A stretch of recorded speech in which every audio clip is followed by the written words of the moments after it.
हम झांसी के महारानी झांसी मेडिकल कॉलेज के एसएनसीयू माने सेंसिटिव न्यूनेटल केयर यूनिट, ये वो केयर यूनिट है, ये वो चिकित्सा केंद्र है जहाँ पे जब बच्चों पैदा होते हैं, अगर उनमें कोई बीमारी होती है या बच्चे कमज़ोर होते हैं तो यहाँ पे उन्हें रखा जाता है प्राथमिकी तौर पर। उसके बाद उन्हें उनके माँ बाप को सौंप दिया जाता है आगे के लिए।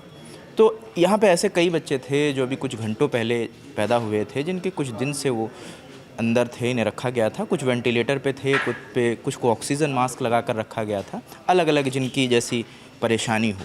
लेकिन कल माने 15 तारीख को देर रात, मतलब 10 सवा 10 के आसपास का वक्त बताया जा रहा है, और यहाँ पे भीषण आग लग जाती है। जो ऑक्सीजन कंसंट्रेटर है, बता रहे हैं प्रशासन की ओर से कहा जा रहा है कि शॉर्ट सर्किट हुआ, उससे आग कंसंट्रेटर में लगी, उसके बाद आग फैलने लगी। कई आरोप भी हैं। आरोप से पहले आपको खबर बता देते हैं कि 10 बच्चों की जो अभी कुछ वक्त पहले ही पैदा हुए थे, कुछ घंटों पहले पैदा हुए थे, उनकी मौत हो गई। यहाँ पे 2 आईसीयू हैं, जितना जानकारी आ रही है कि एक आईसीयू है और उसके पीछे एक आईसीयू है।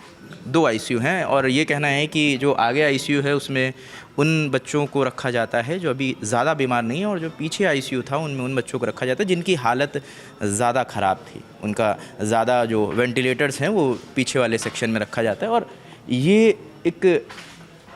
ये खिड़की दिख रही है, हालांकि अभी हम जब इसके अंदर झांक रहे हैं तो अभी भी जलने से जो बू आती है वो अभी भी यहाँ पे मौजूद है। तो ये अंदाज़ा लगाया जा सकता है कि कितनी भीषण आग है। अगर प्रशांत अंदर दिखाएं तो सब कुछ खाक हो चुका है, जितनी मशीनरी थी वो सब खाक हो चुका है, कुछ भी नज़र नहीं आ रहा है। पावर सप्लाई कट ऑफ कर दी गई है। यहाँ पे कुछ भी सही से तय कराना मुश्किल है कि अंदर की स्थिति क्या है।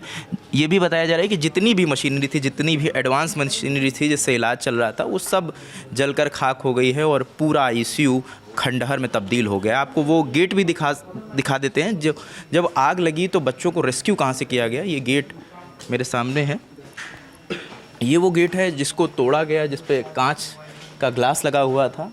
और जब ये घटना हुई क्योंकि जो मेन गेट था वहाँ पे आग ज़्यादा थी, तो लोगों ने इस कांच के शीशे को तोड़कर बच्चों को निकालने की कोशिश करी। आरोप ये भी लग रहा है कि जिनके बच्चे अंदर थे उन्हीं ने ये प्रयास करने की कोशिश करी, और बाद में जब दमकल के कर्मचारी आते हैं तो उन्होंने आगे की प्रक्रिया शुरू करी। कई आरोप हैं कि जब आग लगी तो फायर अलार्म नहीं बजा, जिसकी वजह से सुरक्षा कर्मियों को देर से जानकारी मिली। आरोप ये भी है कि जो सेफ्टी इक्विपमेंट्स थे वो बेहतर नहीं थे। यहाँ पे कई सेफ्टी इक्विपमेंट्स लगे हैं, और जिन पे डेट्स अगर आप देखेंगे रिफिल्ड ऑन 20 मतलब 2019 में रिफिल्ड हुआ और नेक्स्ट ड्यू 2020 थी। हालांकि अब प्रशासन की तरफ से एक नया, ये जैसा लोगों का यहाँ पे कुछ लोगों का कहना है कि ये अभी नया रखा गया है यहाँ पे, जिसमें ड्यू डेट 2025 की दिखाई जा रही है। ये कहा जा रहा था कि ये सब एक्सपायर्ड, यहाँ पे जितना भी प्रिवेंटिव मेजर्स थे वो सब एक्सपायर्ड थे। हालांकि ये सब जांच का विषय है, और जांच में ये साबित होगा कि आखिर वजह क्या थी। अभी तक जो हालिया है कि प्रशासन का कहना है कि शॉर्ट सर्किट हुआ जिसकी वजह से आग लग गई। और अभी जो स्वास्थ्य मंत्री हैं ब्रजेश पाठक, और जो उप मुख्यमंत्री भी हैं उत्तर प्रदेश के, वो आए थे यहाँ पर सुबह में, और 5 लाख रुपए उन्होंने देने का वादा किया है सहायता राशि के तौर पर। जो मृतक हैं उनके परिजनों को, और जो घायल हैं उन्हें 50,000 रुपये देने की बात कही जा रही है। अभी जो बच्चे घायल थे, ये बताया गया कि अंदर 54 बच्चे थे, जिनमें से 10 की मौके पर मौत हो गई, वो बुरी तरह से जल गए थे। और बाकी जो बच्चे हैं उन्हें अलग अलग जगहों पर इलाज के लिए भर्ती कराया गया है। उनका अलग अलग इलाज चल रहा है। एक जो सबसे बड़ी दिक्कत उभर के आ रही है कि जो 10 बच्चे जो जल गए हैं उन्हें उनके परिजन पहचान नहीं पा रहे हैं, क्योंकि वो अभी उनका जन्म हुआ था कुछ घंटों पहले, कुछ दिन पहले। तो जब बच्चा पैदा होता है तो उसका कोई वैसी पहचान नहीं होती। हालांकि एक रिबन बांध दी जाती है उनके नाम के, उनकी माँ के नाम की स्लिप के उनके हाथ में, और एक काला धागा उनके पैर में बंधा रहता है। तो जब वो जले तो वो स्लिप भी जल गई। तो ये परिजन इस वजह से भी खासा परेशान है कि वो अपने बच्चे को पहचान नहीं पा रहे हैं। और कई ऐसे भी परिजन यहाँ पे टहल रहे हैं जिन्हें अभी तक उनका बच्चा मिला ही नहीं। उन्हें ये भी जानकारी नहीं है कि उनके बच्चे की मौत हो गई है या उनके बच्चे का इलाज चल रहा है।